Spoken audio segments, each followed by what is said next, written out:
She desperately needed this cleaning job to feed her son. So when some man threw a tantrum over cold coffee in the kitchen, she kicked him out and told him to grow up. What she didn't know, he was the city's most dangerous mafia boss. And now he won't let her go. Celia Martinez needed exactly 3 things from this job: a paycheck, health insurance, and enough left over to keep Leo in that private school for 1 more year. She didn't need to know who owned the mansion, didn't need to make friends with the staff, and definitely didn't need any drama. The wrought iron gates had opened automatically when the cab dropped her off at 6 a.m. Now, standing in the marble foyer with her cleaning supplies and a thermos of gas station coffee, Celia took in the crystal chandeliers and Renaissance paintings with the emotional investment of someone reading a cereal box. Rich people. Same problems. Fancier wallpaper. You must be the new girl. An older man in a pristine butler's uniform appeared from nowhere, moving like a ghost. His name tag read Bernard. His face read, "I've seen things that would break you. I'll show you to the kitchen. You'll start there." Great. Celia followed him through hallways that smelled like furniture polish and old money. The place was dead quiet, not peaceful quiet, but the kind of silence that happens when people are afraid to breathe too loud. They passed a maid dusting a vase like it might explode. Another staff member practically flattened himself against the wall to let them pass. Is everyone here terrified of dust, or? Celia asked.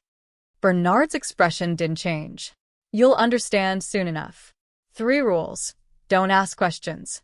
Don't go into the East Wing. And whatever you do, don't.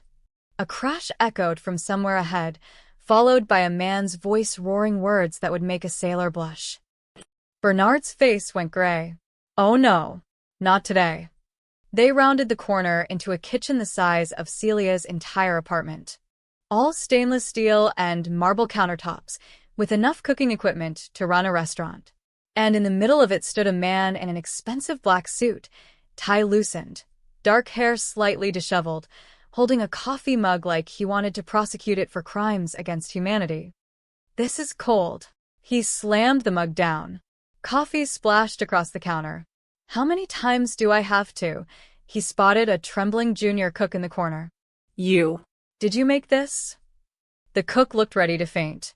I am sorry, Mr. Salerno, sir, I didn't. Sorry doesn't make it hot, does it? The man's voice could cut glass.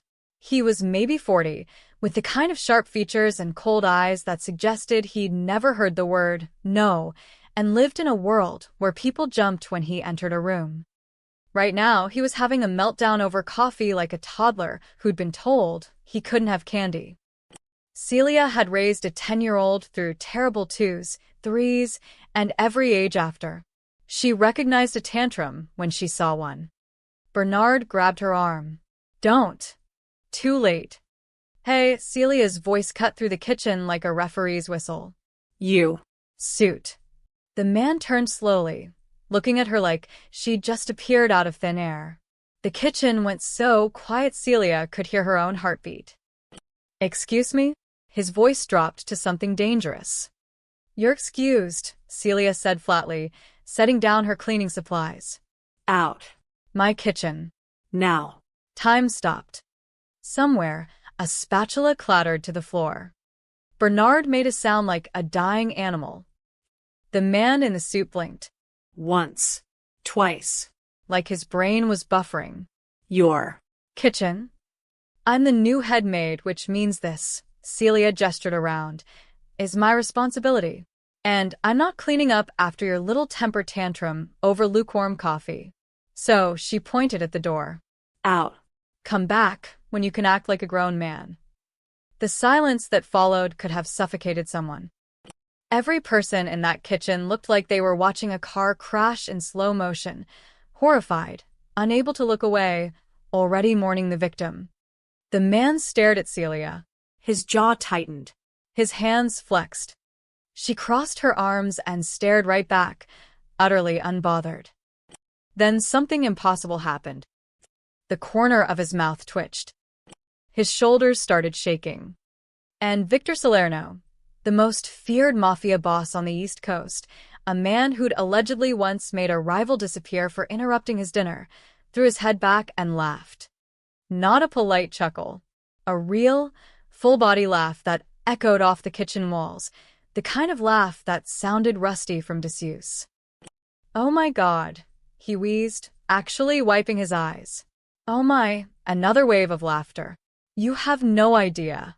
"I have plenty of ideas," Celia interrupted. "And my first idea is you leave, so I can clean this mess and make proper coffee." "You want hot coffee? I'll bring you hot coffee.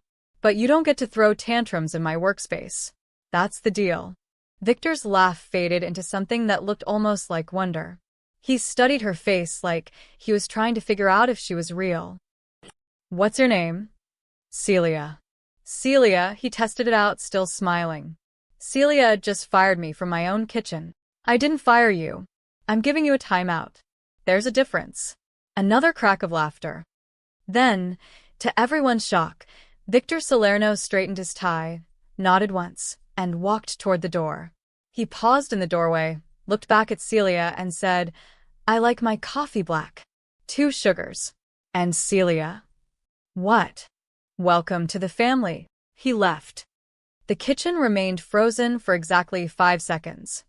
Then Bernard lunged forward, gripping Celia's shoulders. "Do you have any idea what you just did? Do you know who that was?" "An overgrown toddler with expensive taste in suits."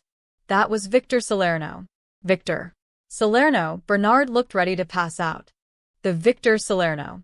He's killed people for less than what you just." "He laughed," Celia pointed out. "That's what's terrifying," Bernard hissed. "He never laughs. He never. People don't talk to him like that. People who disrespect him don't. They disappear." Celia processed this information, looked around at the staff who were all staring at her like she was a ghost who didn't know she was dead yet. "Huh," she said finally. "So, I just told off a Mafia boss." "Yes." "And he laughed." "Yes." Celia picked up the spilled coffee mug, examined it, and set it in the sink. "Well, too late now." "Somebody want to show me where the good coffee beans are? I've got a timeout toddler decaffeinate." Victor was still smiling when he walked into his office, and that smile made Rico Castellano want to reach for his gun. "Boss," Rico stood from the leather chair, his voice tight. "We need to talk about what just happened." Victor poured himself a whiskey. It was barely 7 in the morning, but this moment deserved it. "You mean the part where I got kicked out of my own kitchen?" "That's exactly what I mean." Rico's face was red. Behind him, 2 other lieutenants, Marco and Tommy, looked equally disturbed. "That woman disrespected you. In front of staff. In front of witnesses." "She did." Victor took a sip, savoring it. "So she has to go," Marco said, cracking his knuckles. "Today. Right now." "I'll handle it personally. Make it clean." Victor's smile vanished. The temperature in the room dropped 20 degrees. "You'll do nothing," he said quietly. The 3 men exchanged glances. "Boss, with respect," Rico started. "She stays." "Victor," Rico stepped closer, lowering his voice. "People are going to talk. They already are. Word spreads fast. If they think you're going soft, if they think you let some random maid disrespect you without consequences, let them talk." "You don't understand." Rico's voice rose. "Your reputation is everything. It's what keeps rivals in check, keeps territories stable, keeps our operations running. One crack in that reputation and—" "She didn't know who I was," Victor interrupted, setting down his glass. "Did you see her face? Not an ounce of fear. Not because she was brave, because she genuinely had no idea." "That's not the point." "That's exactly the point." Victor leaned back against his desk. "When's the last time someone spoke to me like I was just a person? Not a title. Not a reputation. Just some guy having a bad morning." Tommy shifted uncomfortably. "Never, boss." "Exactly." "Never." Victor's eyes went distant. "My own mother started choosing her words carefully around me 15 years ago. Everyone's terrified. Everyone's calculating. Everyone's trying to figure out what I want to hear before they open their mouths. That's called respect," Rico said. "That's called a prison." Victor picked up his whiskey again. And this woman, Celia, she walked in and treated me like I was anyone. Some annoying customer throwing a tantrum. And you know what? She was right. I was throwing a tantrum over cold coffee. You're allowed to throw tantrums, Marco protested. You're Victor Salerno. And apparently that doesn't mean anything to her. Victor's smile returned. I want to know what else she'll do. What else she'll say. I'm keeping her. Rico's jaw clenched. This is a mistake. Then it's my mistake to make. She stays. That's final. The three men left, clearly unhappy, muttering to each other about soft bosses and dangerous precedents. Victor didn't care. For the first time in years, he felt genuinely curious about another human being. Downstairs, Celia was learning exactly how badly she'd messed up. Bernard had pulled her into the pantry, a closet-sized room that smelled like flour and fear, and was speed-talking through Victor's greatest hits like a true crime podcast on Fast Forward. And then there was the incident with the union leader, who tried to skim from the ports. They found him in a cement foundation in Newark, and the prosecutor, who was building a RICO case, just vanished. Entire family relocated by witness protection, and the rival boss who tried to move in on the gambling operations. They say Victor personally. Okay, stop. Celia held up her hand. Her stomach felt like she'd swallowed rocks. So he's like, actually dangerous. Not movie dangerous. Real dangerous. Real dangerous, Bernard confirmed, his eyes wild. He controls half the East Coast. Drugs, weapons, gambling, construction. If it makes money and bends laws, Victor Salerno has his hand in it. Celia thought about her son. About the private school she'd lied on applications to afford.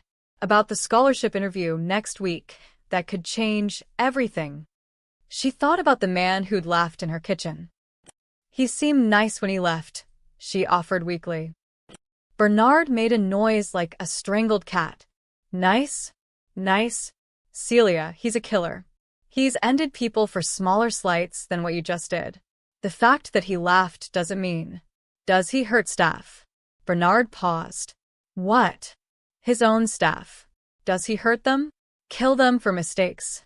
Well, no. Not usually. He's harsh, demanding, impossible to please, but he doesn't. Then I'm probably fine. Celia straightened her shoulders. Look, I can't change what happened. I didn't know. Now I do. But I'm not going to walk around scared of my own shadow. I've got rent to pay and a kid to feed. If he wants me gone, he'll fire me. Until then, I've got a kitchen to run. Bernard stared at her like she'd grown a second head. You're insane. I'm broke. There's a difference. Celia pushed past him, back into the kitchen where staff were still whispering. She found the good coffee beans, imported, probably cost more than her monthly grocery budget, and made a proper pot. Strong, hot, perfect. Then she did something either incredibly brave or incredibly stupid. She poured a cup, added 2 sugars like he'd requested, put it on a silver tray, and headed for Victor's office. Staff flattened themselves against walls as she passed. Someone whispered, "She's dead." Celia knocked on the heavy oak door. "Come in." She entered to find Victor alone, standing by the window overlooking his estate. He turned, saw her, and something like delight crossed his face. Celia. I was hoping you'd come. She set the coffee on his desk. Black.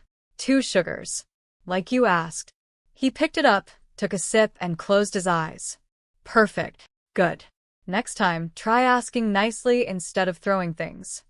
His eyes snapped open. Are you giving me life advice? Someone should. Celia met his gaze. Will that be all, Mr. Salerno? Victor laughed again. That same rusty, surprised sound. Yes. That will be all. For now. Celia left, closing the door behind her. In the hallway, Bernard was waiting, looking like he'd aged 10 years. You're still alive, he whispered. Apparently, Celia said, and went back to work. The next morning, Victor showed up in the kitchen at 6:15 a.m. Celia was prepping ingredients for breakfast, organizing the chaos the previous staff had left behind. She heard expensive shoes on marble and didn't even look up. Coffee's not ready yet. Come back in 10 minutes. I'm not here for coffee. She glanced over. Victor was leaning against the doorframe in dark slacks and a white dress shirt, sleeves rolled to his elbows. Casual. Relaxed. Deliberately taking up space in her domain. Then why are you here? Watching you work. That's creepy. I prefer supervisory. Celia pointed her knife at him. Just a paring knife, but his bodyguard who'd materialized in the hallway reached for his gun. Victor waved him off. Rule number 1, Celia said. No hovering during prep work. You want to watch me work, there's a perfectly good dining room 30 feet away. What if I like it here? Then you can like it somewhere else. She went back to chopping onions. Out. Victor's smile grew. He didn't move. Celia stopped chopping, turned fully to face him. Are you testing me? Maybe. Do you want burnt breakfast? Because that's how you get burnt breakfast. He laughed and left. But he came back the next day. And the day after that. By the end of the week, Victor's morning kitchen visits had become routine. More importantly, they'd become a game. Thursday morning, he walked in and immediately opened the industrial fridge. What are you doing? Celia demanded. Getting juice. There's juice in the dining room. I want it from here. He pulled out an expensive bottle of fresh squeezed orange juice, poured himself a glass using a measuring cup because he couldn't find a regular glass, and drank it while maintaining eye contact. Celia dried her hands on her apron, walked over, took the measuring cup from him, poured the rest down the sink. Oops. Victor's eyebrows shot up. Did you just? Kitchen rules. No unauthorized personnel drinking from prep equipment. That measuring cup now needs to be sanitized. She held his gaze. Was it worth it? His eyes glinted with something dangerous and amused. Absolutely. Friday, he tried to steal a croissant straight from the cooling rack. She smacked his hand with a wooden spoon. Ow. Don't touch food before it's plated. I sign your paychecks. And I control breakfast. Your move, boss. Saturday, he sat on the counter, the actual counter, where she prepared food, swinging his legs like a kid. Get down. Make me. Celia grabbed a spray bottle of water she used for the herbs and spritzed him directly in the face. Victor sputtered. Shit. Water dripped from his hair onto his $2,000 shirt. Behind him, 2 guards looked ready to commit murder. Bernard, delivering morning mail, made the sign of the cross. Then Victor started laughing so hard he nearly fell off the counter. You did not just spray me. You were acting like a cat. I treated you like a cat. Celia returned to her work. Down. Now. He got down, still grinning, water still dripping. You're insane. You're in my way. The staff started gathering in nearby hallways during these exchanges. Not close enough to be obvious, but close enough to watch. It was better than television. He's going to kill her, one maid whispered. He's going to marry her, another countered. He's definitely going to do something to her, a guard muttered. Bernard just kept praying. Sunday morning, Victor brought reinforcements. He walked into the kitchen with Rico, clearly trying to prove a point. Rico needs coffee. I told him yours is the best. Rico looked like he'd rather drink poison, but he played along. Yes. Coffee. Please. Celia assessed them both. Okay. But you're both sitting at that table. She pointed to a small staff table in the corner. And you're not talking to me while I work. Deal? What if I have questions? Victor asked innocently. Write them down. I'll read them when I'm done. What if they're urgent? Then they're not about coffee. She started grinding beans. Sit. Stay. Good boys. Rico's eye twitched. No one had called Victor Salerno a good boy and lived to tell about it. Except Celia just did. And Victor sat. Actually sat at the staff table like an obedient puppy, pulling out a chair for Rico, who looked like he was having an out-of-body experience. They sat in silence while Celia worked, moving through the kitchen with efficient grace. She wasn't trying to impress anyone, just doing her job. But there was something mesmerizing about her confidence, the way she commanded the space. She brought them coffee 5 minutes later. Set the cups down. Victor took a sip. Perfect as always. Great. Now leave. The cook needs this space for breakfast service. What if I want to stay for breakfast? Then you eat in the dining room like everyone else. This feels like discrimination. This feels like a boss trying to distract his employee from work. Celia crossed her arms. Tell me, Mr. Salerno, do you hang around your accountant's offices? Your lawyer's meetings? Your whatever else you have people for. That's different. How? They're boring.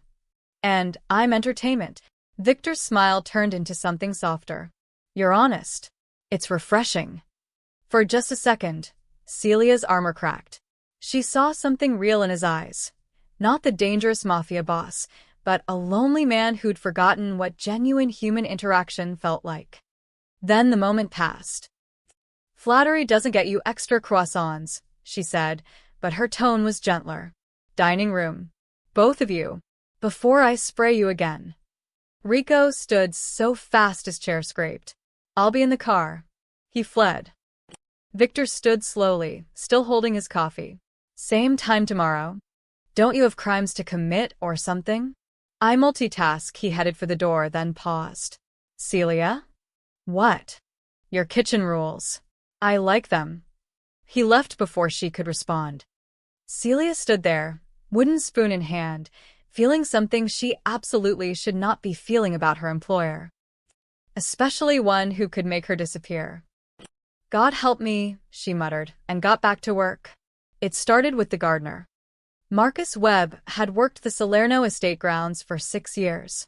6 years of saying, yes, sir, keeping his head down, and working whatever hours were demanded without complaint. That's how you survived in Victor's world. Invisible, obedient, grateful. But he'd watched the new maid spray Victor Salerno in the face with water. And he'd watched Victor Salerno laugh. So on Monday afternoon, when Rico told him to stay late and replant the entire rose garden before a meeting the next morning, no overtime pay, naturally, Marcus heard himself say something he'd never said before. No. Rico stopped mid-stride. Turn slowly. Excuse me? I said no. Marcus's heart was hammering, but he kept going. It's 5 p. and my shift ends at 5. You want evening work, you pay evening rates. That's fair. The garden went silent. 2 other groundskeepers pretended to be very interested in their rakes. Rico's face turned purple. Do you know who you're talking to? Ido. And I'm still saying no. Marcus thought of Celia pointing her knife at Victor. You want the roses done tonight. Pay me overtime. Otherwise, I'll do it tomorrow during regular hours. You're fired. Then I'm fired. Marcus started packing his tools. His hands were shaking, but he kept his voice steady. I'll get my final check from payroll. He made it 3 steps before Rico grabbed his arm. Let him go. Everyone turned. Victor stood on the terrace, coffee cup in hand, looking almost bored. He must have been watching the whole thing. Boss, Rico started. He asked for fair pay, for fair work. What's the problem? Victor took a sip of coffee. Marcus, you want overtime rates? Marcus swallowed. Yes, sir. Fine. Time and a half. Standard rate. Victor turned to Rico. Make sure payroll knows. And Rico? Next time you need rush work done, you come to me first. We don't bully the staff. He walked back inside. Rico looked like he'd been slapped. Marcus looked like he'd seen God. The story spread through the mansion like wildfire. By Tuesday, the head housekeeper, a woman named Patricia, who'd been terrorized by Rico's sister for months, actually knocked on Victor's office door. Bernard tried to stop her. Patricia, don't. You can't just.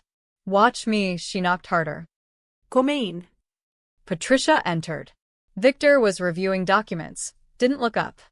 Mr. Salerno, I need to discuss the cleaning schedule. Talk to Rico. I tried. He ignored me. So I'm talking to you. She pulled out a crumpled piece of paper. This is the schedule Rico's sister made. She has me working doubles 3 times a week with no advance notice. I have a daughter. I need consistent hours, or I can't arrange childcare. Victor finally looked up, studied her face. How long has this been happening? 8 months. And you're just telling me now? Patricia lifted her chin. I was scared. Then I watched you let Marcus negotiate overtime. I watched you get kicked out of your own kitchen by a woman half your size. I figured, maybe things are different now. Something flickered in Victor's eyes. Not anger, something more complicated. Give me that schedule. She handed it over. He scanned it, his jaw tightening. This is garbage. You should have come to me months ago. He grabbed a pen, made quick notes. You want regular hours? Monday through Friday, 8 to 4. No surprises. Same pay. Tell Rico's sister if she has a problem, she talks to me. Patricia's eyes went glassy. Thank you, Mr. Salerno. And, Patricia? Anyone else having scheduling problems, send them to Bernard. He'll keep a list. This stops today. She left looking dazed. Victor sat back, rubbing his temples. When had he become the kind of boss who didn't know his own staff was being abused? When had he stopped caring? By Wednesday, the mansion felt different. Staff made eye contact in hallways. Quiet conversations happened in break rooms. Someone actually laughed, out loud in the foyer. And Rico was losing his mind. This has to stop. He cornered Victor in the study, Marco and Tommy flanking him. Do you see what's happening? The staff thinks they can negotiate now. They think they have power. They're asking for basic fairness, Victor said calmly. They're undermining the hierarchy. Your authority. My authority is fine. Is it? Rico slammed his hand on the desk. Because from where I'm standing, it looks like that maid walked in here and turned everything upside down. The staff used to be invisible. Quiet. Now they're making demands. They're making requests, Victor corrected. And reasonable ones. She's softening you, Rico said quietly. Dangerously. Can't you see it? Ever since she showed up, you're different. Laughing. Compromising. Being. Nice, he said, nice, like it was a terminal disease. Maybe I was being an asshole before. You were being a boss. Rico's voice rose. Fear is what keeps this organization running. Fear is what keeps territories in line, keeps rivals away, keeps. I don't want people scared in my own house, Victor interrupted, his voice hard. My enemies should fear me.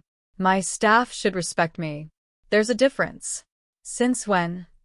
Since I had someone treat me like a human being instead of a monster, and I realized how much I missed it, Victor stood, getting in Rico's face.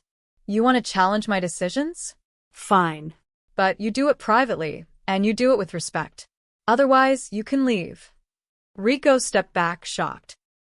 Victor had never threatened to dismiss him before. They'd been together for 15 years. Boss, I'm just trying to protect. I know. And I appreciate that.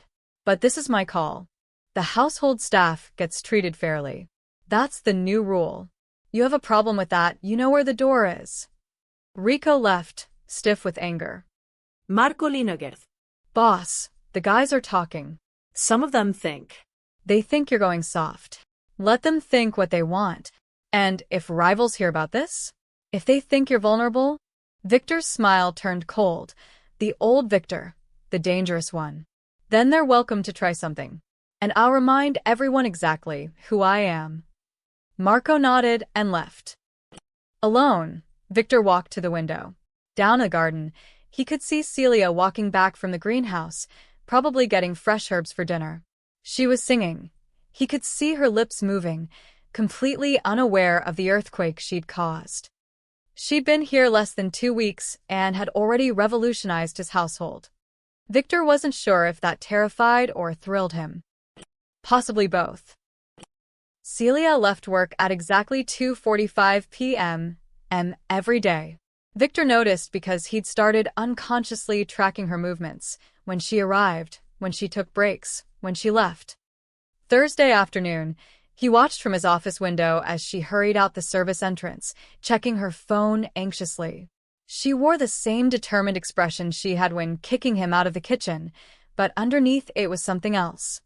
Worry. Bernard, Victor called. The butler appeared instantly. Yes, sir? Where does Celia go every afternoon?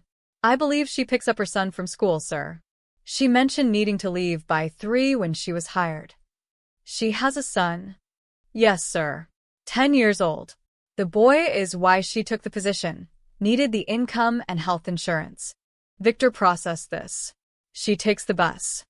2 buses, actually. It's quite a commute. Something twisted in Victor's chest. She spent 2 hours commuting every day, probably left her kid alone in the mornings, all for a job where she'd unknowingly yelled at one of the most dangerous men on the East Coast. Get Marcus to bring the town car around. Have him follow her route. Make sure she gets home safely. Don't make it obvious. Bernard hesitated. Sir, if she notices. Then tell Marcus to be subtle. Victor turned back to his window. She's staff. I'm responsible for staff safety. Of course, sir. Bernard left, clearly not buying that explanation for a second. Leo Martinez was having the worst day of his 5th grade year, which was saying something because most of his days at Riverside Preparatory Academy were pretty terrible. Nice sneakers, Goodwill. Leo ignored Brandon Ashford, the richest kid in class whose dad owned half of downtown. He focused on his math worksheet, the one subject where he consistently outscored everyone. I'm talking to you, scholarship boy. Leo's pencil pressed harder against the paper. His mom had explained that some kids would be mean because Leo didn't come from money like they did. She told him to be the bigger person, to focus on his studies, to remember why he was here. But being the bigger person was exhausting. His shoes are from Target, Emma Chin chimed in, her voice dripping with fake sympathy. My mom wouldn't even donate those. At least I earned my spot here, Leo said quietly, still not looking up. I didn't have Daddy buy it. Brandon's face turned red. What did you just say? You heard me. Brandon shoved Leo's desk. Papers scattered. You think you're smart? You're nothing. You don't belong here. Mr. Ashford. The teacher intervened, but the damage was done.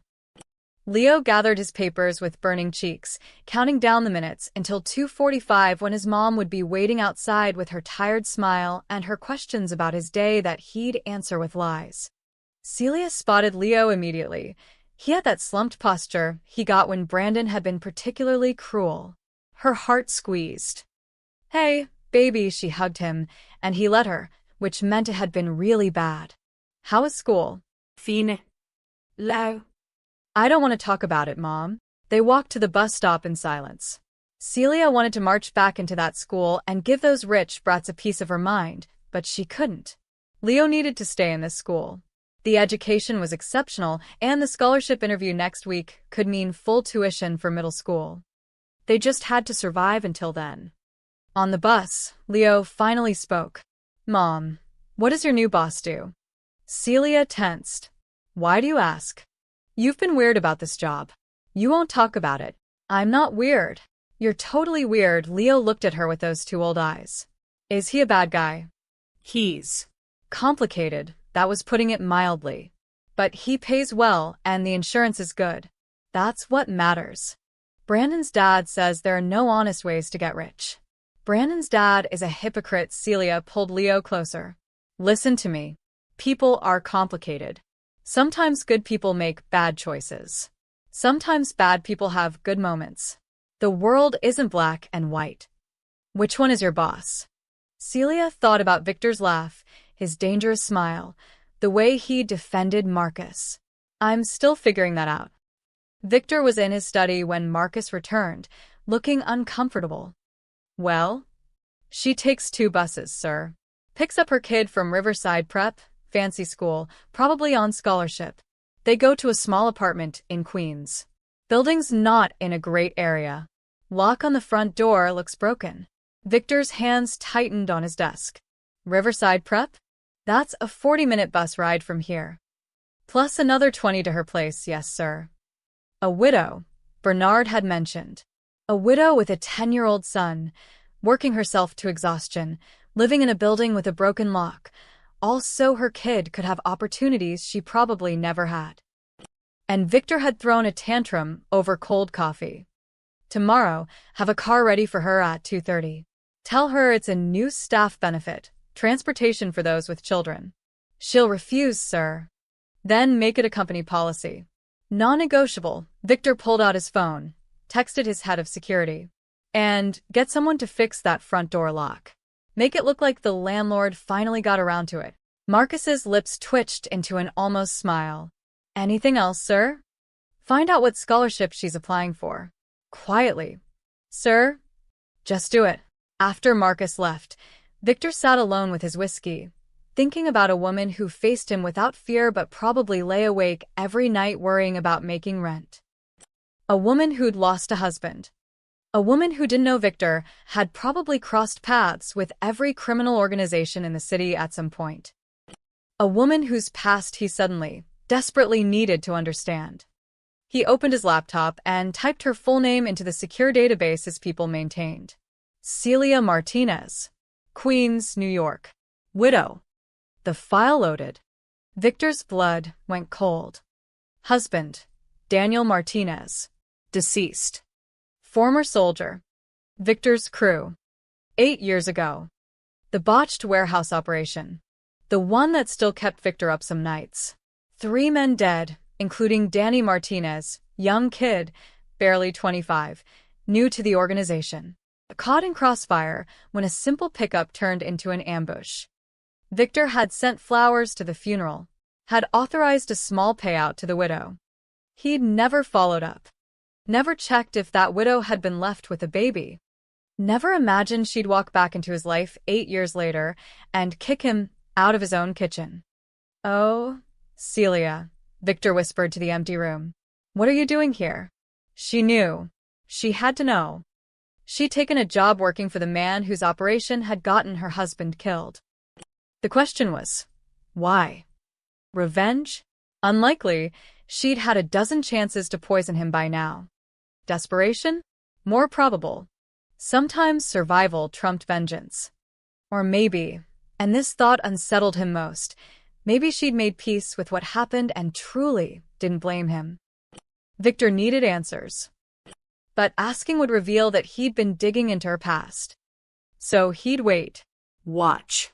Protect her from the shadows while he figured out what game she was playing. If she was playing one at all. Friday morning, Victor found Celia in the hallway outside his study, organizing the cleaning supply cart. Celia. A word. She looked up, one eyebrow raised.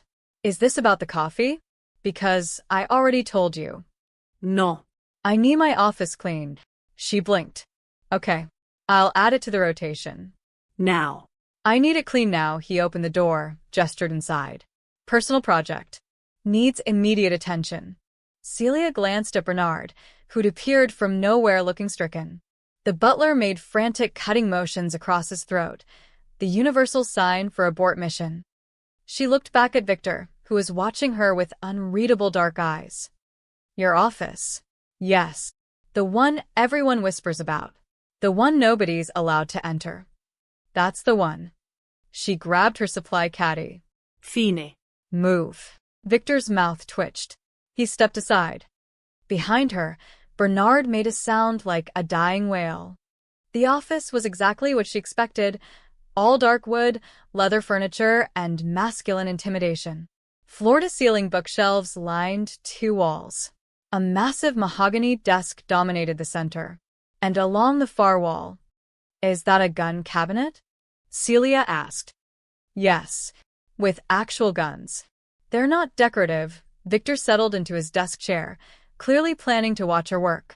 Problem? Nope. Just confirming I'm cleaning a murder museum. She set down her supplies and pulled out a feather duster. Don't shoot me if I accidentally bump something. I'll try to restrain myself. She started with the bookshelves, methodically working through leather-bound volumes that probably cost more than her monthly rent. Victor watched her like a hawk studying a mouse. Celia refused to be the mouse. She worked her way to the gun cabinet, a beautiful antique piece with glass doors showcasing an array of handguns, rifles, and things she didn't have names for. She opened it without asking. Behind her, Victor went very still. These are filthy, she announced, running her cloth along the shelves. When's the last time someone cleaned in here? No one cleans in here. I can tell. She carefully moved a Glock to dust underneath it. Do these all work?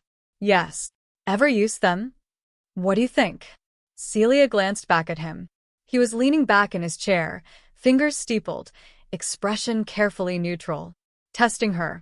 Waiting for fear. I think you're trying to scare me, she said, returning to her dusting. I also think it's not working. Why is that? Because if you wanted me dead, I'd already be dead. She closed the gun cabinet, moved to his desk. You're not subtle, Mr. Salerno. You're about as subtle as a brick. Victor's lips curved. Most people find me terrifying. Most people don't have a 10-year-old son. You know what's terrifying? 5th grade math homework. She started rearranging his desk without asking, moving papers, straightening his pen holder, relocating his laptop to what she clearly deemed a better position. What are you doing? Organizing. This desk is a mess. That's classified paperwork. Then don't leave it lying around. She picked up a sheet, squinted at it. I can't read Italian anyway. Is this a shipping manifest? Put that down. Putting it down, she set it in a neat pile. You really need a filing system. Victor stood, moved around the desk until he was close enough that she had to look up at him. He was a tall man, broad-shouldered, with the kind of presence that made rooms feel smaller. You're not curious? He asked quietly. About what I do? What those papers mean? Nope. Most people would be. Most people don't have enough problems of their own. Celia held his gaze. Your business is your business. I just work here. He studied her face, searching for something. You're not afraid of me. Should I be? Everyone else is. Everyone else isn't me. She moved past him, deliberately breaking the tension, and headed for the bar cart in the corner.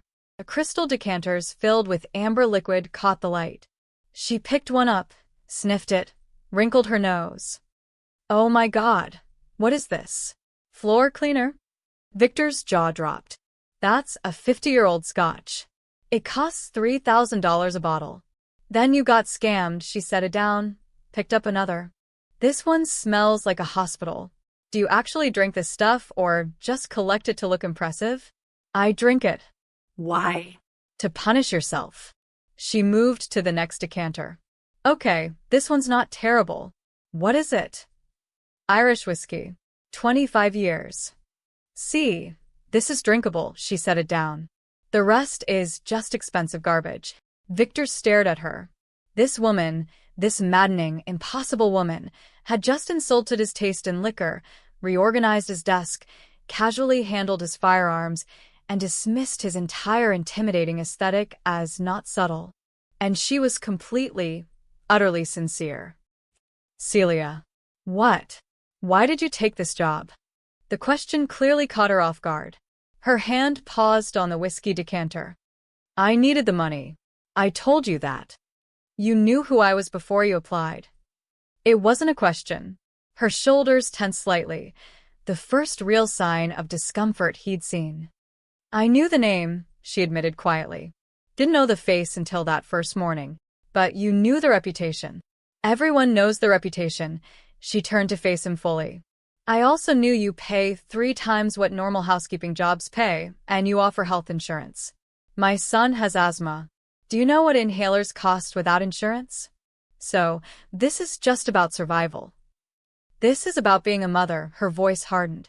I don't have the luxury of moral high ground, Mr. Salerno. I don't get to pick and choose who I work for based on whether they're nice people. I pick based on who can keep my kid alive and in school. The honesty was brutal, refreshing. And the fact that I'm a criminal doesn't bother you? Celia grabbed her cleaning supplies. You want absolution from your maid? Go to church. You want your office cleaned? That'll be done in 10 minutes. You want me to judge your life choices? Get a therapist. She headed for the door. Celia. She stopped but didn't turn. You're not what I expected, Victor said softly. Yeah, well.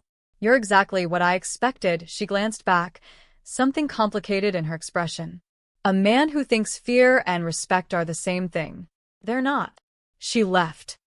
Victor stood in his reorganized office, surrounded by his floor cleaner, scotch, and his carefully curated intimidation, and realized something fundamental. Celia Martinez wasn't playing a game. She wasn't pretending to be brave. She wasn't trying to impress or manipulate him. She was just herself, exhausted, honest, doing what she had to do to survive. And somehow, that was more dangerous than any scheme she could have plotted. Because it made him want to protect her. And wanting things, wanting people was how men like Victor got destroyed. The Rusty Anchor wasn't the kind of bar that appeared in tourist guides. Tucked into a forgotten corner of Brooklyn, it catered to a specific clientele, men who did business in shadows and settled disputes with violence. Enzo DeLuca sat in the back booth, nursing his third bourbon, listening to his Lieutenant Tommy, Two Fingers Greco, tell the story for the third time. I'm telling you, boss, it's true. My cousin works security at the Salerno estate. He saw it himself. This maid, 5'0", nobody special. She kicked Victor out of his own kitchen. Told him to leave. Called him an overgrown toddler. Enzo's weathered face remained impassive, but his eyes glittered. And Victor did what? Laughed. Actually laughed. Then left like she'd given him an order. Tommy leaned in. That's not even the best part. She's been there 2 weeks now. Staff is getting bold. Demanding overtime pay, regular schedules. The gardener actually told Rico Castellano no to his face, and Victor backed the gardener. Victor backed the help over his own consigliere. Swear on my mother's grave. Enzo set down his glass carefully. He'd been in this business 40 years, long enough to recognize a crack in armor when he saw one. Victor Salerno had controlled the East Coast ports for a decade through sheer ruthlessness. The man was a ghost story that rival organizations told to keep their soldiers in line. You didn't challenge Victor. You didn't even look at Victor wrong. But a man who let staff disrespect him? That was a man who'd lost his edge. Tell me about this maid. Tommy pulled out his phone, showed a grainy photo, looked like a security camera capture. A woman with dark hair pulled back, simple clothes, unremarkable except for the fire in her eyes as she pointed at something off-camera. Celia Martinez. Widow, 1 kid. Lives in Queens. Takes 2 buses to work every day. Widow of who? Danny Martinez. Low-level soldier, who died in that warehouse mess 8 years back. One of Victor's operations that went sideways. Enzo's eyebrows rose. She's working for the man who got her husband killed. Apparently, this was better than Enzo had dared hope. Not just a crack in Victor's armor, a possible infiltrator already inside. You think she's playing an angle? Enzo asked. Nah. Word is she's just broke. Needs the money, Tommy shrugged. But here's the thing, Victor's different around her. Softer. My cousin says he watches her leave every day. Had his driver start taking her home for safety. He's protecting her. He's attached to her. Looks like it. Enzo smiled slowly. In this business, attachments were weaknesses. And weaknesses could be exploited. I want everything on Celia Martinez. Where she lives, where the kid goes to school, her routine, her vulnerabilities. Everything. You thinking what I think you're thinking? Victor's built his reputation on being untouchable, unknowable, but a man protecting someone. Enzo tapped his glass. That's a man with something to lose. And when the East Coast sees that Victor Salerno can be hurt through a maid, when they see he's gone soft, his territories become vulnerable. You want to move on his operations? Not yet. First, we test the waters. We prove he's compromised. Enzo's smile turned cold. We prove the legend is just a man. 3 miles away, in a small apartment in Queens, Celia helped Leo with his homework while mentally calculating whether she could afford new sneakers for him this month. The ones he had were developing holes. Mom, you're not paying attention. Sorry, baby. What was the question? If a train leaves Chicago at 60 miles per hour. Her phone buzzed. A text from an unknown number.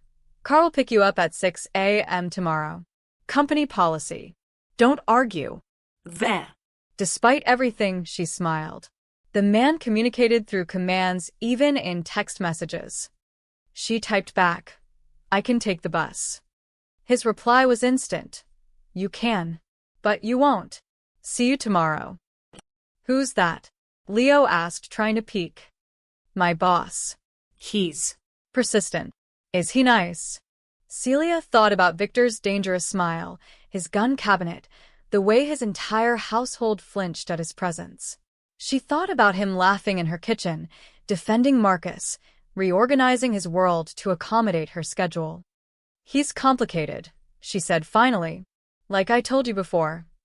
You talk about him a lot. I do not. You totally do. Mr. Salerno this, Mr. Salerno that. Leo mimicked her voice, grinning. Finish your homework. Are you friends with him? no. He's my boss. But you like him. Leo. You smile when you talk about him. You never smile about anything work-related. Celia opened her mouth to argue, then closed it. When had her 10-year-old become so observant? It's not like that, she said quietly. He lives in a different world than us. A dangerous world. We work together. That's all. Okay, Leo didn't sound convinced, but he went back to his math. Celia stared at her phone, at Victor's text, and felt something twist in her chest. She couldn't afford to like Victor Salerno. Couldn't afford to see him as anything other than a paycheck. Because men like him, men who lived by violence, they destroyed everything they touched eventually. She'd already lost one person to that world. She couldn't lose herself to it too. Back at the Rusty Anchor, Enzo's phone rang. He answered without greeting. It's done, a nervous voice said. I got access to the staff schedule. The maid drops her kid at Riverside Prep every morning at 8:15. Picks him up at 2:45. Like clockwork. Good. How much? You said 10 grand. You'll get 15 if you keep feeding the information. Can you do that? A pause. If Rico finds out I'm talking to you. Rico won't find out. This stays between us. Enzo's voice turned hard. Unless you get cold feet. Then everyone finds out. Understand? Yeah. Yeah, I understand. Then we're in business. Enzo hung up and smiled at Tommy. Get our people ready. I want eyes on the kids' school starting Monday. Routine surveillance only, no moves yet. Just watch and learn. You're really doing this? Going after Victor's maid? I'm not going after her. Enzo finished his bourbon. I'm proving a point. The great Victor, Salerno, has a weakness. And once the other families see that, once they see him scramble to protect some nobody. He didn't finish the sentence. Didn't need to. In their world, perceived weakness was actual weakness. And actual weakness meant territories changed hands, power structures collapsed, empires fell. Victor Salerno had ruled through fear for a decade. Time to see how he ruled through love. Monday evening, Celia was finishing the dinner cleanup when Rico Castellano walked into her kitchen. Not Victor's friendly morning visits. This was different. Rico moved like a predator, all sharp angles and barely contained rage. Two of his men flanked him, silent, threatening presences in expensive suits. The junior cook who'd been helping Celia immediately found an excuse to vanish. Ms. Martinez, Rico's voice was cold. We need to talk. Celia didn't stop scrubbing the pot she was working on. I'm listening. Look at me when I'm speaking to you. She set down the pot, turned slowly, met his eyes with the same unbothered expression she'd given Victor 2 weeks ago. Better? Rico's jaw clenched. Do you know what you've done? Made dinner? Cleaned the kitchen? My job. Don't play stupid. He stepped closer. Since you arrived, this household has fallen apart. Staff making demands, questioning orders, disrespecting authority. Asking for fair treatment isn't disrespecting authority. It is when they forget their place. Rico's voice rose. We have an order here. A hierarchy. Victor at the top, then his lieutenants, then everyone else. That system works because everyone knows where they stand. Celia crossed her arms. Sounds like a system that works great for you. It works for everyone. It keeps things stable. It keeps people scared, Celia corrected. There's a difference. Rico took another step forward.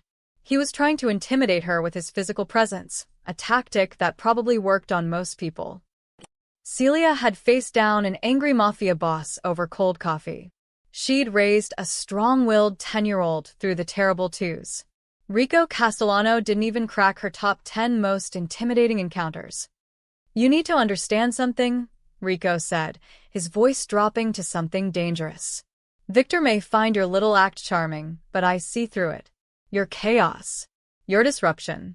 And if you don't start showing proper respect. Respect is earned, not demanded." "Excuse me?" "You heard me," Celia's voice stayed calm, almost conversational. "You want me to respect you? Try asking nicely instead of storming into my kitchen making threats. Try treating staff like human beings instead of furniture. Try. This isn't your kitchen." "Actually, it is. Check the staff assignments. Victor put me in charge of kitchen operations." "Which means you," she pointed at the door, "need to leave." The two guards shifted uncomfortably. Rico's face turned an unhealthy shade of purple. "You're firing me? From a kitchen? I'm asking you politely to leave my workspace." See? "That's how respect works. I demonstrated it. Your turn. Do you have any idea who you're talking to?" Rico Castellano, consigliere. Victor's right hand. Known for being ruthless, efficient, and, according to kitchen gossip, having a sister who terrorizes the housekeeping staff, Celia picked up her scrub brush. "Did I miss anything?" "You're making a mistake. Maybe. But it's my mistake to make in my kitchen." She went back to scrubbing.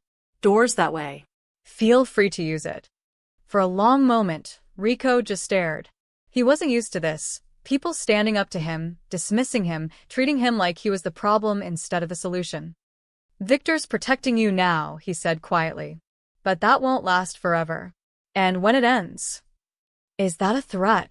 "It's a fact. People who disrupt the natural order don't last long in this world." "Good thing I'm just trying to clean a kitchen then." Celia finally looked at him again. "Are we done? Because this pot isn't going to scrub itself, and unlike some people, I have actual work to do." Rico's hands clenched into fists. For a second, Celia wondered if she'd pushed too far. Then he spun on his heel and stormed out, his guards following. The moment they were gone, Patricia emerged from the pantry where she'd been hiding. "Oh my God," she whispered. "Oh my God, Celia, you can't. That was Rico. I know who it was. He's killed people for less. He's not going to kill me in Victor's kitchen." Celia hoped that was true. "He was trying to scare me, bully me into backing down.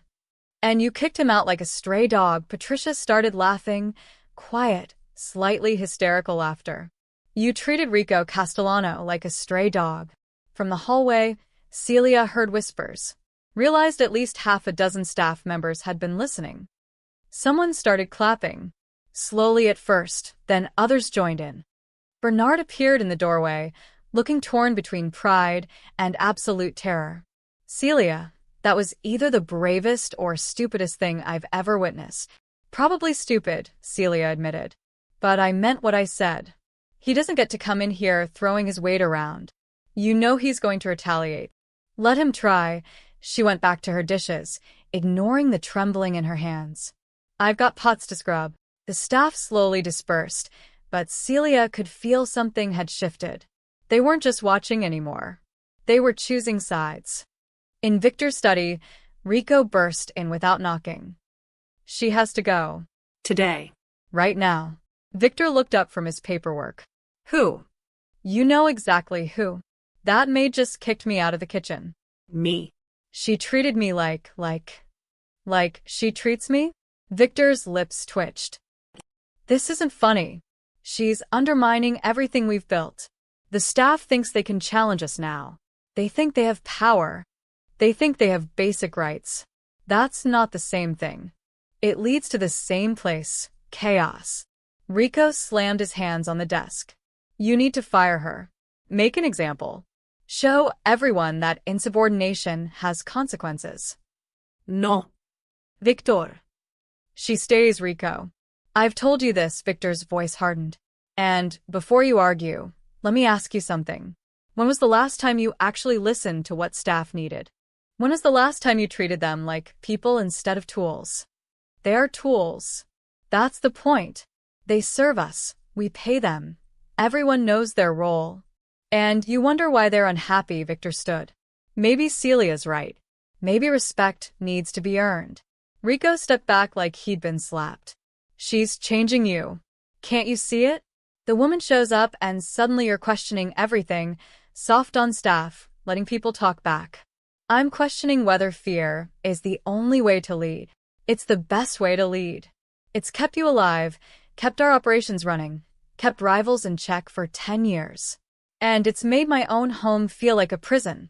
Victor moved to the window. Down in the garden, he could see Celia leaving through the service entrance, probably heading to her car, the one he'd arranged for her.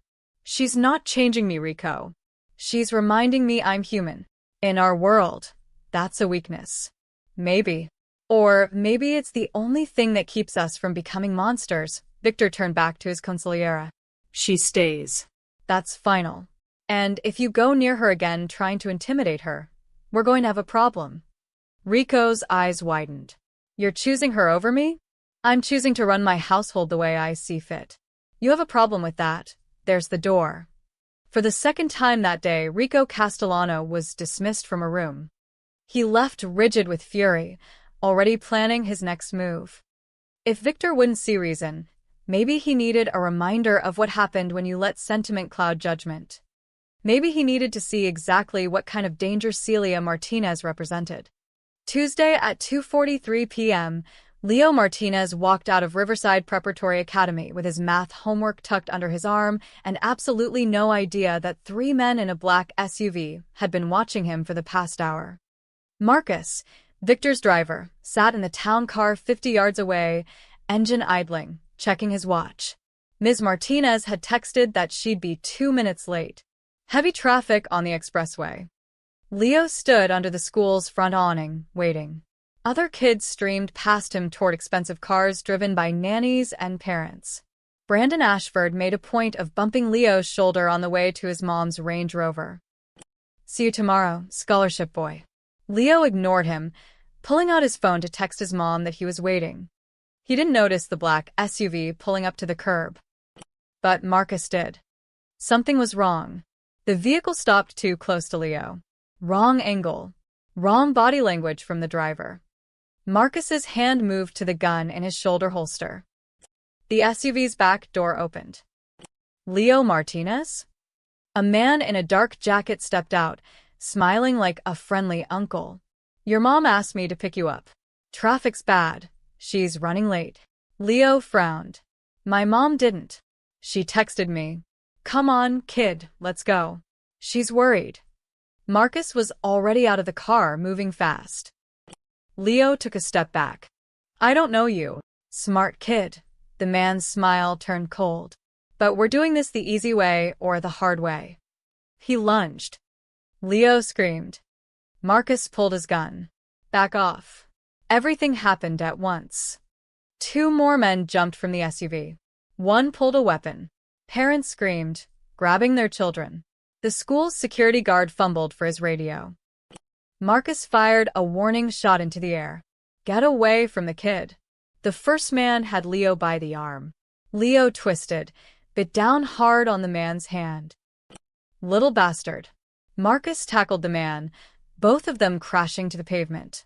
Leo broke free, ran toward the school entrance. The second man caught him. Got him. Go, go, go. They dragged Leo toward the SUV. He fought, kicking, scratching, screaming, but he was 10 years old, and they were grown men. Then 3 black sedans screeched into the school driveway. Victor's security team poured out, 6 men, heavily armed, moving with military precision. Drop him. The kidnappers hesitated for exactly 2 seconds. Then they shoved Leo toward the school doors and ran for their SUV. Gunshots cracked through the afternoon air. The SUV's tires squealed as it tore out of the parking lot, one window shattering from return fire. Victor's men gave chase in 2 of the sedans, but the priority was securing the kid. Leo sat on the concrete, shaking, while a guard checked him for injuries. Marcus had a split lip and murder in his eyes. Get him to the car. Now. Call Victor. Celia's phone rang while she was still stuck in traffic. Hello. Ms. Martinez, it was Marcus, his voice tight. Your son is safe. But there was an incident at his school. I'm bringing him to the estate now. Her entire world tilted. What kind of incident? Men tried to take him. We stopped them. He's not hurt, but… What? The word came out as a scream. Someone tried to kidnap my son? We have him. He's safe. Victor wants you to meet us at the estate. I'm coming to the school. The school's on lockdown. Police are there. Ms. Martinez, please come to the estate. Leo's asking for you. The call ended.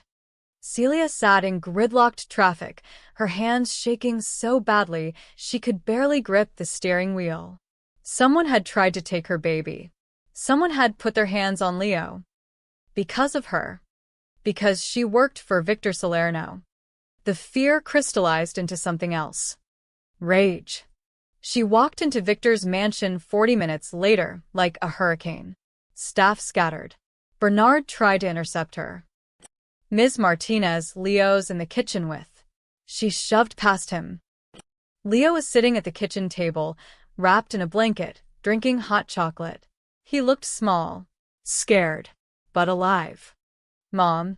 She grabbed him, held him so tight he wheezed. Checked him over with shaking hands. No injuries, no blood. Just fear in his eyes that no 10-year-old should have. I'm okay, he whispered. Mom, I'm okay. Marcus saved me. Where is he? Her voice was ice. Where's Salerno? Celia, Bernard started. Where is he? His office. She stormed out, leaving Leo with Patricia and Bernard. Took the stairs 2 at a time. Burst through Victor's office door without knocking. Victor was on the phone, surrounded by his lieutenants. They all turned startled. She didn't care. You, she pointed at Victor. Outside. Now. Celia, I'm in the middle of. I don't care what you're in the middle of. Her voice cracked. Someone just tried to kidnap my son. My son. Because of you. The room went silent. Victor set down his phone slowly. Everyone out. Boss, Rico started. Out. The lieutenants fled like their lives depended on it. When the door closed, Celia let loose. You said working here was safe. You said staff was protected. But your world followed me home and put my baby in danger. Tears streamed down her face, fury and fear mixing. He's 10 years old, Victor. They grabbed him at school. I know. No, you don't know. You don't have kids. You don't understand what it's like to get a phone call saying someone tried to take the only thing in this world that matters. She was shaking. I should never have taken this job. I should never have. Stop, Victor moved toward her, hands raised. Celia, stop. Breathe. Don't tell me to breathe. Then listen, his voice was hard. This wasn't random. This was Enzo DeLuca, a rival trying to get to me through you. My men are already hunting him down. He made a mistake attacking someone under my protection. Under your protection? Celia laughed bitterly. They got within 5 feet of my son. And my men stopped them. Marcus took a beating to keep Leo safe. I have 6 guys in the hospital and another 10 tracking that SUV across 3 states. Victor's eyes blazed. No one touches what's mine and walks away. I'm not yours. Leo's not yours. We're just… You're more than staff, the words came out rough. Raw. You've been more than staff since the moment you kicked me out of that kitchen. Celia froze. Stared at him. You can't say things like that, she whispered. Why not? Because men like you destroy everything they care about, her voice broke. My husband died in your world, Victor. I won't let Leo. That's not going to happen. You can't promise that. Watch me. He stepped closer, his presence overwhelming. Enzo DeLuca just signed his death warrant. By tomorrow morning, he'll know what happens when someone threatens my people. And Leo will have round-the-clock protection until this is resolved. I should quit. Take Leo and leave. Go somewhere you people can't find us. You could, Victor's voice softened. Or, you could let me fix this. Let me protect you both properly. Celia wanted to run, wanted to grab Leo and disappear. But she'd tried running from poverty, from grief, from fear. Running never worked. If anything happens to him, she started. It won't. If it does, I'll kill you myself. Victor's lips twitched despite everything. I believe you. She left without another word, returning to Leo. Victor stood alone in his office, making a decision. Enzo DeLuca had made this personal. Time to remind everyone why you didn't touch Victor, Salerno's world. That night, Victor couldn't sleep. Leo was safe in one of the guest rooms, Celia in another. Guards patrolled every entrance. His security team was executing a coordinated manhunt across 3 states. But Victor sat in his office at 2 a.m., staring at a file he'd opened hours ago and couldn't stop reading. Daniel Martinez, age 25 at time of death. Married to Celia Rodriguez Martinez. One son, Leo, age 2. The warehouse operation had been straightforward: pick up a weapons shipment, transport it to a secure location. Simple. Routine. Except someone had tipped off the feds. They'd walked into an ambush. 3 men died in the crossfire before Victor's crew could extract. Danny Martinez had taken 2 bullets to the chest, covering their retreat. Victor had called him a hero at the funeral, had handed Celia an envelope with $50,000 and a promise that his family would be taken care of. Then Victor had moved on to the next crisis, the next operation, the next war. He'd never followed up, never checked if that promise had been kept, never wondered about the widow with the toddler. 8 years later, she'd walked into his kitchen and kicked him out. She'd known. All along, she'd known exactly who he was. The question that kept Victor awake was simple and impossible. Why? Revenge? She'd had a dozen chances to poison his food, tamper with his medication, slip information to his enemies. Desperation? More likely. But taking a job with the man responsible for your husband's death required a special kind of desperation, or forgiveness Victor wasn't sure he'd earned. At 3 a.m., he heard footsteps in the hallway. Celia appeared in his doorway, wearing borrowed sleep clothes, her hair loose around her shoulders. She looked younger, vulnerable. Couldn't sleep either? She asked. No, he closed the file. Too late, she'd already seen her own name on the folder. Her expression didn't change. So you finally figured it out. How long have you known who I was? Since before I applied for the job. She walked in, settled into the chair across from his desk like they were discussing the weather. I knew your name, your reputation, what you did. And you came to work for me anyway. I did. Why? Victor's voice was raw. Your husband died in my operation. I got him killed. Why would you? You didn't get him killed. Celia's voice was steady. Come. Danny made choices.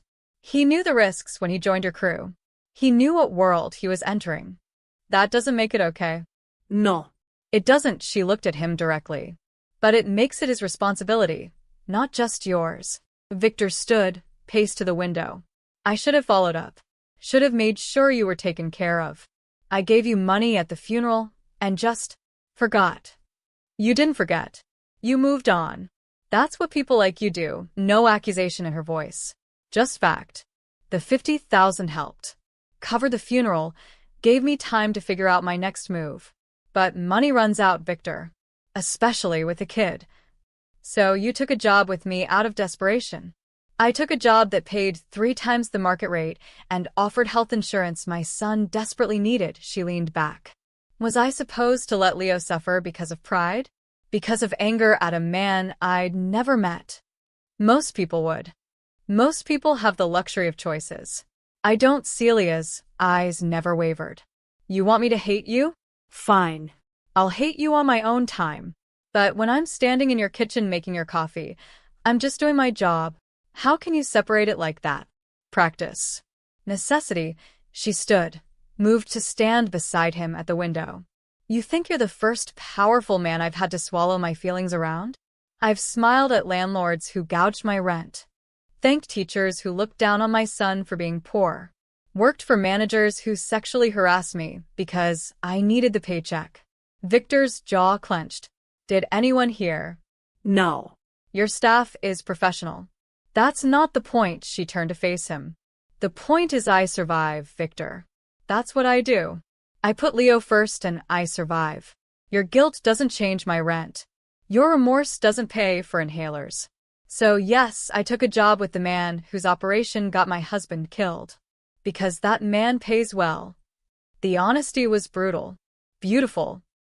You're not afraid of me, Victor said quietly. Not because you don't know what I am, but because you've already lost everything that matters once. What else can I do to you? Exactly. Celia's smile was sad. You don't scare me, Victor.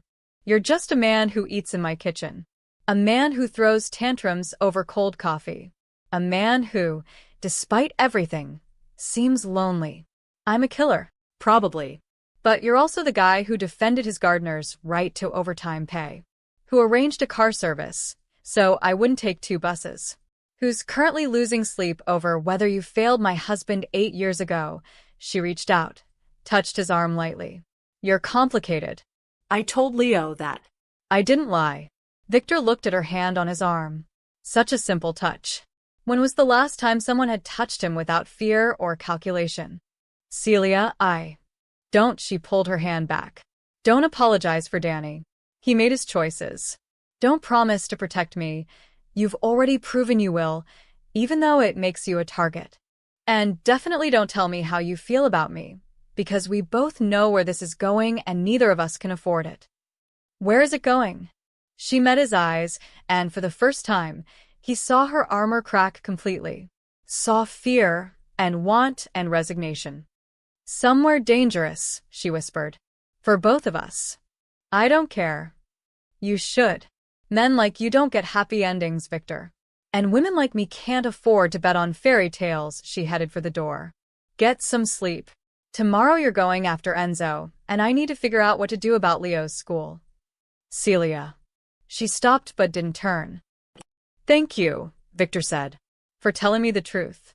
For not lying about why you're here. I'm here because you pay well and my son needs insurance, she said firmly. That's the truth. The rest is just complications. She left. Victor stood alone in his office, surrounded by files documenting his crimes, and one folder about a woman who saw through all his armor to the lonely man underneath. He'd spent 10 years building a reputation on fear. And Celia Martinez had dismantled it in 2 weeks by treating him like a human being. The realization should have terrified him. Instead, for the first time in years, Victor Salerno felt something close to hope. Even if he knew, like Celia did, that their story probably didn't have a happy ending. Men like him never did. Word spread fast in their world. By Wednesday afternoon, every family from Boston to Baltimore had heard the story. Victor Salerno's maid kicked him out of his own kitchen. Victor Salerno let staff negotiate. Victor Salerno had gone soft over some nobody widow. Enzo DeLuca made sure of it. He told the story in every bar, every backroom, every meeting. Embellished it. The great Victor Salerno, tamed by a maid. Domesticated. Neutered. The other bosses laughed. Some nervously. Victor's reputation still carried weight. But others laughed with genuine amusement. A crack had formed in the legend. Enzo was preparing to exploit it when his phone rang. DeLuca, Victor's voice was ice. We need to talk. Salerno.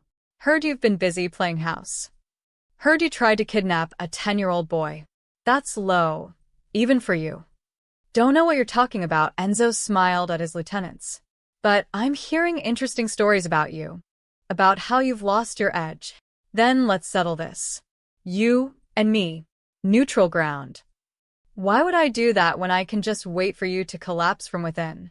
Because I'm offering you a chance to walk away with your operations intact. Victor's voice hardened. Or you can refuse, and I'll dismantle everything you've built piece by piece. Your choice. Enzo considered. Victor sounded confident, but then again, he always did.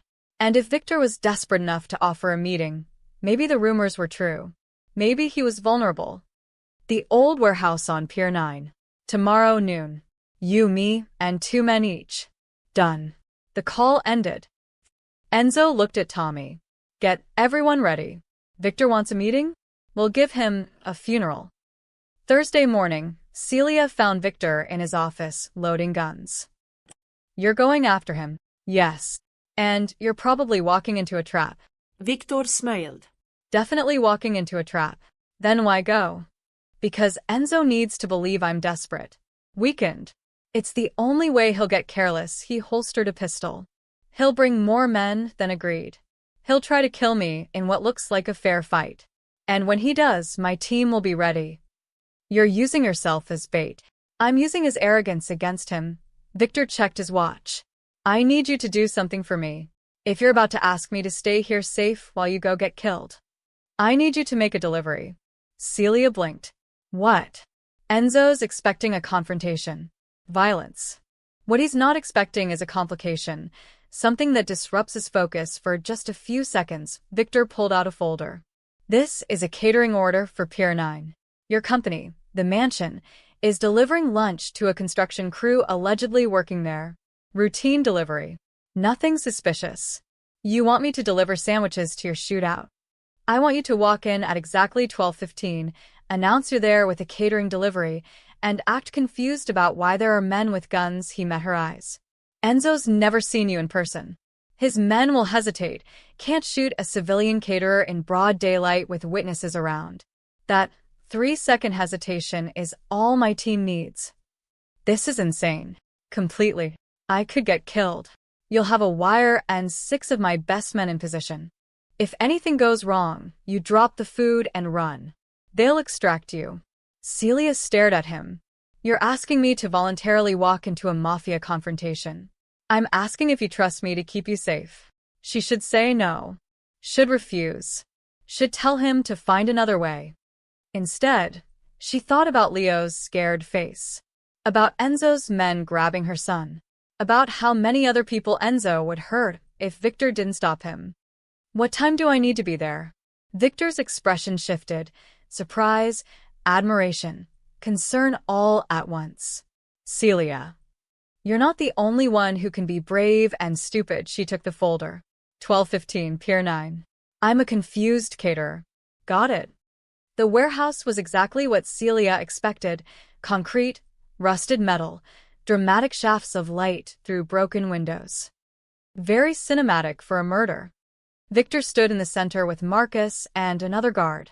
Across from them, Enzo De Luca, older, weathered, dangerous, had 8 men instead of 2. You brought extra, Victor observed. You brought a reputation for being soft. Wanted to make sure it wasn't contagious. Enzo smiled. So, the great Victor Salerno wants to negotiate? I want you to leave my operations alone. Stay out of my territories. In exchange, I won't destroy yours. Generous. But I'm thinking maybe I'd just take your territories. You're not what you used to be, Victor. Everyone knows it. A maid has you wrapped around her finger. Excuse me? Both groups turned. Celia stood in the doorway, holding 2 large catering bags, looking utterly bewildered. I'm looking for the construction foreman. Someone ordered lunch for 15. She looked around at the armed men. Am I in the wrong place? Enzo's men froze, confused. Guns lowered slightly. Nobody wanted a civilian witness. Lady, you need to leave, one of them said. But I have your order. Now. Okay, geez, no tip for you. In that 3-second distraction, Victor's hidden team moved. Windows shattered as 6 men rappelled in from the roof. Doors burst open as 4 more came from the sides. Enzo's crew spun, but too late. They were surrounded, outgunned, outmaneuvered. Drop your weapons, Victor said calmly, or this gets messy. Celia, meanwhile, had dropped her catering bags and was already halfway out the door, moving exactly like Victor had instructed. The standoff lasted 5 seconds. Then Enzo's men started dropping guns. You set me up, Enzo snarled. You tried to kidnap a child, Victor stepped forward. You spread lies about me being soft. Weak. And you know what? I let you. Because I knew your arrogance would bring you here. You're still soft. I'm strategic. There's a difference. Victor's smile was razor-sharp. You're finished, Enzo. Your operations are being seized as we speak. Your assets frozen. Your men arrested. The families have already been notified that DeLuca territories are now neutral ground. You can't. I already did. The only question is whether you walk away with your life. Victor leaned in close. So, here's what happens. You retire. Move to Florida. Play golf. And if I ever hear your name associated with my city again, I won't be soft. I won't be strategic. I'll just be what you expected, a monster. Enzo's face was purple with rage, but he was beaten, and he knew it. Victor's men escorted them out. 30 minutes later, Victor walked back into his mansion kitchen. Celia was calmly rolling out dough for bread, flour dusting her arms, completely unbothered. She didn't look up. How'd it go? You were perfect. Enzo never saw it coming. Good, she kept rolling. You're welcome, by the way. Victor laughed. That surprised, genuine laugh she'd first heard weeks ago. You walk into an armed standoff and now you're baking? Stress baking. It's therapeutic. She finally met his eyes. You're insane, Victor Salerno. You helped me orchestrate a tactical takedown using sandwich bags. You're insane too. We're perfect for each other then. The words hung in the air. Neither of them acknowledged what she'd just said. 3 weeks later, the mansion felt like a different world. Dawn light filtered through the dining hall windows. Staff moved through the hallways without that perpetual tension in their shoulders. Someone was humming in the foyer, actually humming, a sound that would have been unthinkable a month ago. In the kitchen, Celia supervised breakfast prep while Patricia cracked jokes with the junior cook. Laughter echoed off the marble countertops.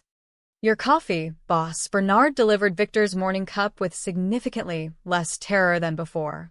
Ms. Martinez says if it's not hot enough this time, you can make your own. Victor, reviewing documents at the dining table, smiled. Tell Ms. Martinez her coffee is perfect as always. Tell him yourself. Celia called from the kitchen. I'm not deaf. Bernard's eyes widened, waiting for the explosion that never came. Victor just laughed. Rico, sitting across from Victor, looked like he'd aged 5 years in 3 weeks. Boss, the shipment from Newark. Approved. Move it through the usual channels. And the situation with the Marino family wanting to negotiate. Set up a meeting. But not here. Victor glanced toward the kitchen. I keep business out of the house now. Rico's jaw tightened, but he nodded. He'd learned to adjust. Barely. The household staff had rights now, fair schedules, overtime pay, respect. The change had been Rocky's personal nightmare, but even he couldn't argue with the results. Turnover had dropped to 0. Efficiency had increased. The mansion ran smoother than it had in years. And Victor's reputation? If anything, it had grown more fearsome. The Enzo DeLuca takedown had sent a message. Victor Salerno wasn't soft. He was smart enough to recognize when fear was useful and when humanity worked better. His enemies still trembled at his name. His staff just called him boss, without the existential dread. At 6:30 a.m., Celia emerged from the kitchen carrying fresh pastries. She set the basket on the dining table, deliberately within Victor's reach. Croissants. Still warm. Don't eat them all before the meeting. No promises. Victor grabbed one immediately. I wasn't asking. She moved to take the basket away. He held it hostage. My table. My croissants. My kitchen. My rules. They locked eyes, a familiar dance of challenge and amusement. Rico made a noise of disgust and left the table entirely. Celia won the croissant battle by simply walking away. Eat them all. See if I care. I'll just make you a sad salad for lunch. You wouldn't dare. Try me. Marcus, standing guard by the door, hid a smile. At 7 a.m., Leo arrived with his school bag, now driven to the mansion every morning by Victor's driver. It was safer, and the private security detail that shadowed him had become part of the new normal. Morning, Mr. Salerno. Leo bounced into the dining room, completely unafraid. Morning, kid. Math homework done. Yep. Got a B+ on my test. Nice. Your mom know. She will when she sees my backpack. Leo grabbed a croissant. Are these the fancy ones? Everything here is fancy, Celia said, appearing with Leo's lunch bag. And you're going to be late. Car's waiting. Leo hugged her goodbye, that tight squeeze she desperately needed 3 weeks ago when she'd almost lost him. Now, it was just routine. Normal. Safe. Bye, Mr. Salerno. Stay out of trouble, kid. No promises. He left with Marcus, who'd become his unofficial bodyguard and surprising friend. Alone in the dining hall, staff having dispersed to their duties, Victor and Celia stood on opposite sides of the table. He's a good kid, Victor said quietly. He is. Thanks to you, he's still alive. Thanks to both of us, Victor stood, moved around the table. Celia, we need to talk. No, we don't. Yes, we do. Victor. She backed up a step. We've been over this. I work here. You're my boss. That's all this can be. Is it? It has to be, but her voice wavered. You're a dangerous man in a dangerous world. I have a son to protect. We can't. I'm not asking you to marry me, though the thought had crossed his mind more than once.